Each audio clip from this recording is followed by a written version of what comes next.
Grabing bakbakan to mga doy. Hindi ko na mabilang kung ilang attempt kami dito para matapos lang yung laban na to. Yung game na to parang pang dalawang laro talaga bago matapos yung laban. Sobrang nahirapan talaga at nagkalisod-lisod yung aming mga kahintang dito. Ganda kasi yung mga hero pick nila, makapag-depensa talaga mga doy. Di yun magserve din talaga. Lumalaban din talaga ng trapo kaya naglisod talagang mga kahintang namin. Pero okay lang naman yan mga doy. Yan naman talaga ang hinahanap natin sa isang game na maglisod at mahirapan yung mga kahintang natin. Paano lang natin i-handle na para dumaog tayo. Ug mo daog lagi in tawon. Dito may mananap naman sana talaga kami kaso nagpahinga man yung mga kakampi ko. Nagbakasyon yung tatlo mga doy.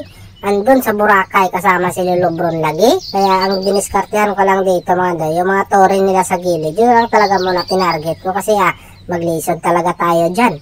Kasi yung Laila de Lima, sakit na kayo. Bisik-bisik lang yung itira sa atin mga doy. O, kita mo yung ginawa niyan. Bisik lang yun. Kaya naging bisik tayo. Dito, another attempt na naman kami mga doy. Humani na sana talaga namin to. Pero lisod talaga. Kasi kita mo naman yung mga hero kasi nila, oh. May barats pang dako na kay itlog. Hirap yung kayo pusain na yan. Wala kasi taon kaming sitter dito. Kaya ang diskarte talaga dito mga doy. Una-unain mas makadaghan. Kaya ang sinabihan ko yung mga kampi ko dito na wag na lang munang mag-clear para sila yung aabanti sa amin mga doy. At magwatak-watak yung mga kahintang din nila.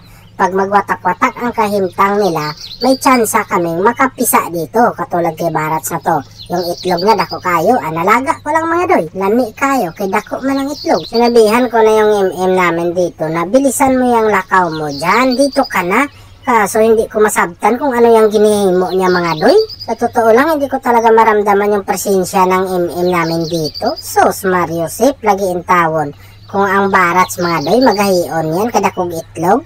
Yung kare namin nabigatan siguro sa itlog niya kay hinay man yung kalihukan niya. Kaya sinabihan ko yung Natalia namin dito. Migo ko yan mga doy.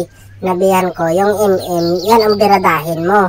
Humanap ka lang ng pisto dyan. Pag makagawas yan lang ang targetin mo talaga. Kasi pag magdepensa sila, wala talaga kaming mahimo mga doy. Hindi talaga kami makasulod. O, tingnan mo doon, sumulod ako dito. Pero pag sulod ko talaga, wala pa rin talaga. As you can see, makikita nyo naman siguro, di ba? Yung mga pangandoy kung marikta na sana, hindi talaga mahimo mga doy. O, kita mo yan. Dito sinabihan ko ng Natalia, targetin nga niya yung Laila kasi wala naman yung defense item mga doy. Wala talagang mahimo kay Natalia yan. O, kita mo? Nahurot niya yung dalawa mga doy. Kaya pagkakataon na talaga namin to kay mahaba yung bakasyon nila. Pero ang ginawa ng kare mga doy, gusto pa niyang atakihin ng taon yung dakong mananap.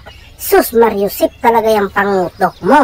Wala na yung mahimo yung mananap mo kay gubain ko na yung tore nila dito. Dapat kasi nag-mindset ka na lang sana. Kaya narinig ko yung victory.